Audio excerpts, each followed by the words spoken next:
लेकिन कभी उन्होंने आरक्षण दिया नहीं साथियों। रोज बोलते हैं कि मैं जब तक रहूंगा आरक्षण खत्म नहीं हो सकता। अरे आरक्षण दिया कब था ये तो बताओ।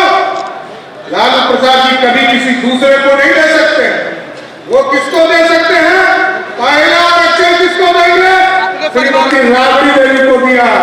दूसरा आरक्षण किसको दिया? तेज प्रताप जी को दिया। और तीसरा आरक्षण किसको दिया? तेजस्वी यादव को दिया। और चौथा आरक्षण किसको दिया? क्या रामकृपाल यादव जी बैठे जब इन्होंने लोकसभा में चुनाव हरा दिया तो अपनी बेटी को आरक्षण देकर राज्यसभा भेज दिया। यही है आरक्षण का फॉर्मूला। तो बिहार की जनता बड़ा स्पष्ट जानती है। और आदरणीय जगत प्रकाश नड्डा जी तो इसी बिहार की धरती पर जन्मे और एक एक व्यक्ति को पहचानते हैं। साहब हम जरूर एक ही आग्रह करने के लिए आए आपके बीच। आज सर्वे कैलाशपति मिश्र जी के जयंती 100वां जयंती के अवसर पर हम लोगों ने तय किया है कि आगे के दिनों में कैलाशपति मिश्र जी के का जो सम्मान होना था कोई मूर्ति नहीं लगा था। इसको आगे के दिनों में भारतीय जनता पार्टी संकल्पित है आदरणीय कैलाशपति मिश्र जी की आदम मूर्ति लगाने का काम वो करेंगे। नेतृत्व में पूरा बिहार भाजपा बढ़ता रहा, जिनके नेतृत्व में जनसंघ पूरी तरह एकजुट होता रहा। और जिस तरह कर्पूरी ठाकुर जी को उन्होंने मुख्यमंत्री बनाया था, आज 100वां जयंती हम कैलाशपति मिश्र जी का आज यहाँ मना रहे हैं। इसी तरह 24 जनवरी 2024 को कर्पूरी ठाकुर जी की भी जयंती इसी तरह भव्य से पूरे भव्य कार्यक्रम के माध्यम से बनाने का काम हम लोग करेंगे सर। इसलिए आज आदरणीय राष्ट्रीय अध्यक्ष जी का विशेष तौर पर स्वागत करते हुए उनको जरूर विश्वास दिलाता हूं कि पूरी भाजपा खड़ी है नरेंद्र मोदी जी के नेतृत्व में और आपके नेतृत्व में बिहार में बदलाव करने का काम करेगा। बहुत बहुत धन्यवाद।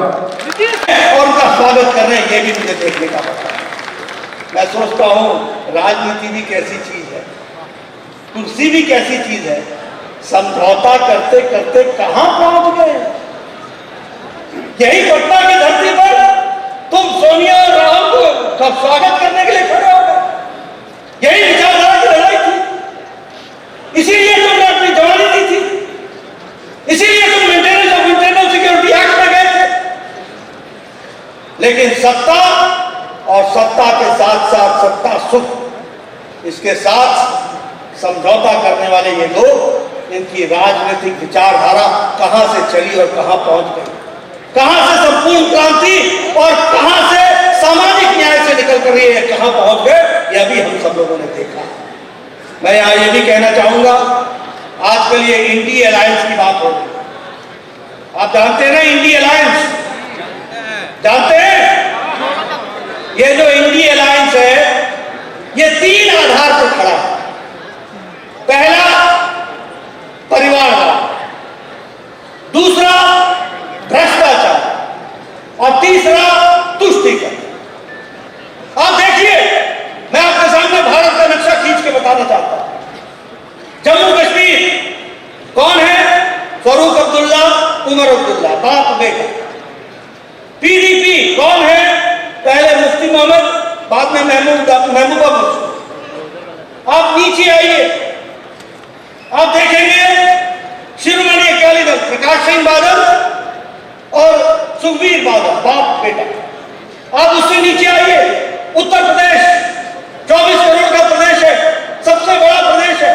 भारतीय जनता पार्टी किससे लड़ रही है? समाजवादी पार्टी से, मुलायम सिंह, अखिलेश और डिम्पल, फुल स्टॉप। बस परिवार। मैं यहां खड़ा हूं, बिहार में कौन है सामने? लालू, तेजस्वी, मीसा, बाकी छुट्टी। ये बंगाल में किससे लड़ रहा हूं? पीसी भाई को। पीसी मतलब बुआ, बुआ मतलब ममता और भाई को मतलब भतीजा। भतीजा कौन है? अभिषेक। कौन? ये परिवार से लड़ रहे, बाकी सबकी छुट्टी। ये परिवारवाद, तुम हमारे परिवार को बचाओ, हम तुम्हारे परिवार को बचाओ।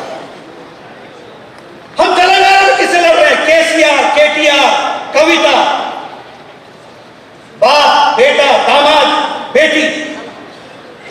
हम तमिलनाडु में किससे लड़ रहे हैं? स्टालिन, पहले करुणानिधि, फिर स्टालिन, फिर उदयनिधि स्टालिन। हम महाराष्ट्र में किससे लड़ रहे हैं? शिवसेना, उद्धव ठाकरे, आदित्य ठाकरे, ये सब परिवार की पार्टियां हैं। और कांग्रेस में भी कौन है? सोनिया, राहुल, प्रियंका, फुल स्टॉप, ये सब परिवार की पार्टियां।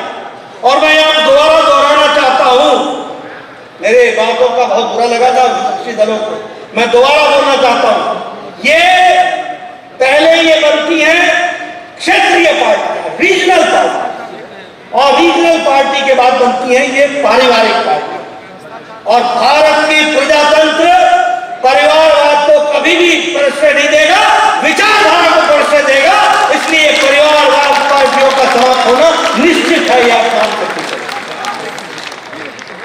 मैं भ्रष्टाचार की बात करूं, कांग्रेस पार्टी अकेली 12 लाख करोड़ रुपए का चूना लगाने वाली यूपीए की सरकार कांग्रेस पार्टी।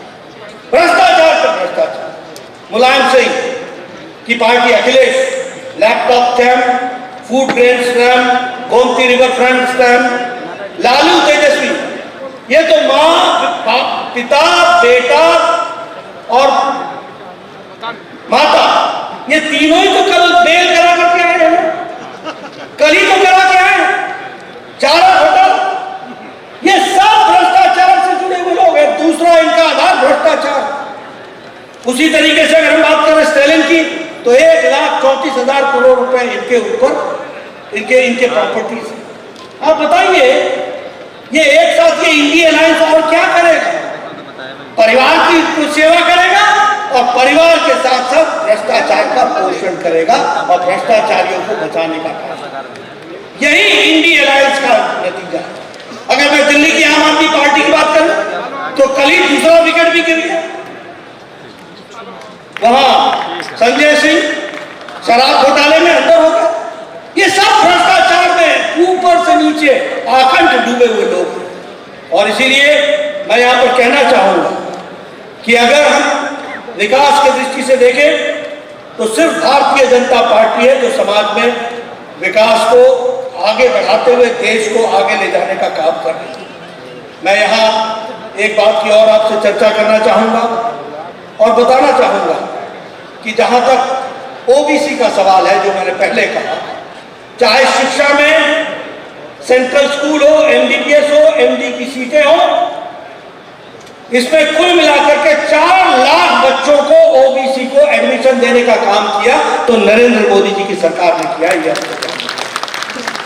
आज हमारे 27 ओबीसी मंत्री हैं, आज हमारे 85 ओबीसी एमपीज हैं। जितना कांग्रेस पार्टी के एमपी नहीं है, उससे ज्यादा हमारे ओबीसी के एमपी हैं। सामाजिक न्याय लाने का काम तो भारतीय जनता पार्टी ने किया। 1358 एमएलए में 27% एमएलए ओबीसी के हैं और उसी तरीके से 163 एमएलए में एमएलसी में 40% हमारे एमएलसी ओबीसी के हैं। ये हमको ध्यान में रखना चाहिए। और ये जितनी भी स्कीमें हैं, जनधन योजना, उजाला योजना, उज्ज्वला योजना, ये सबसे ज्यादा लाभ ओबीसी को हो रहा है।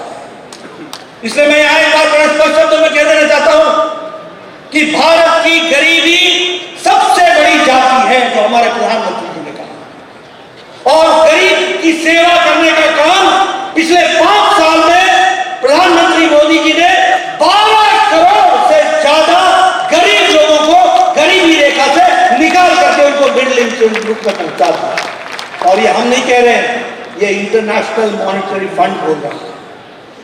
लगभग 12% लोग आज गरीबी की रेखा से ऊपर उठ चुके हैं और 1% लोग लेस देन 1%, 1% भी नहीं, लेस देन 1% लोग अति गरीबी से निकल चुके हैं। सिर्फ लेस देन 1% वो हमारे अति गरीब रह गए।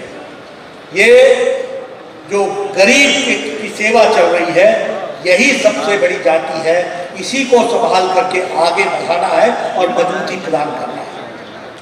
मैं एक बात बताना चाहता हूं, जब हम कहते हैं सर्वांगीण विकास, तो मोदी जी के नेतृत्व में अगर देश की धमक दुनिया में G20 और अन्य तरीकों से सब पहुंची है, वहीं भारत की चमक दक्षिणी ध्रुव पर पहली बार कोई लैंडर को उतारना का काम भी उनके नेतृत्व में हुआ है। वो सैटेलाइट को उतरना भी है। और उसी तरीके से गरीब का सशक्तिकरण भी अगर हुआ है तो वह भी प्रधानमंत्री मोदी जी के नेतृत्व में भारतीय जनता पार्टी और एनडीए ने किया है।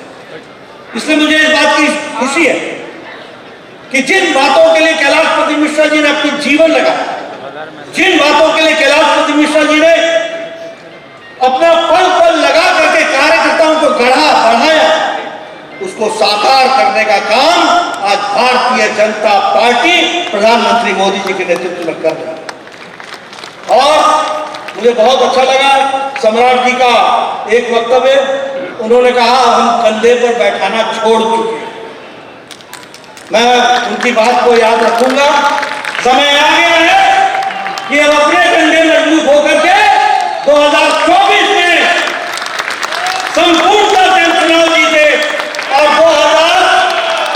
2025 में वो अपना कंधे पर और अपनी मजबूती पर विशुद्ध भारतीय जनता पार्टी की सरकार बनाए। इसके लिए हम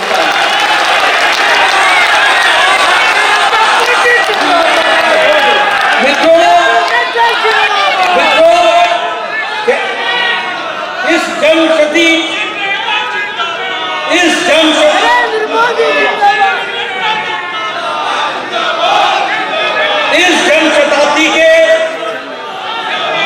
जेपी नड्डा जिंदाबाद, नरेंद्र मोदी इस जनशताब्दी के स्वर्गीय कैलाशपति मिश्रा जी को सही मायने में श्रद्धांजलि यही होगी कि 2024 में संपूर्ण एमपी की सीट जीतकर हम दिल्ली में मोदी जी को फिर से प्रधानमंत्री बनाएंगे और कैलाशपति मिश्रा जी को सच्ची श्रद्धांजलि वही होगी कि 2025 में भारतीय जनता पार्टी का कमल खिलेगा और हमारी सरकार करेगी। बोलिए करेंगे ना? करेंगे ना? करेंगे ना? करेंगे ना? आपने मेरी बात सुनी, आपका बहुत बहुत धन्यवाद। बोलिए भारत माता की, भारत माता की, भारत माता की। स्वर्गीय कैलाशपति मिश्र अमर रहे। बहुत बहुत धन्यवाद। जेपी नड्डा जिंदाबाद, भारतीय जनता पार्टी जिंदाबाद। अब हम एक छोटा सा 5 मिनट आप लोग स्थिर से रहे।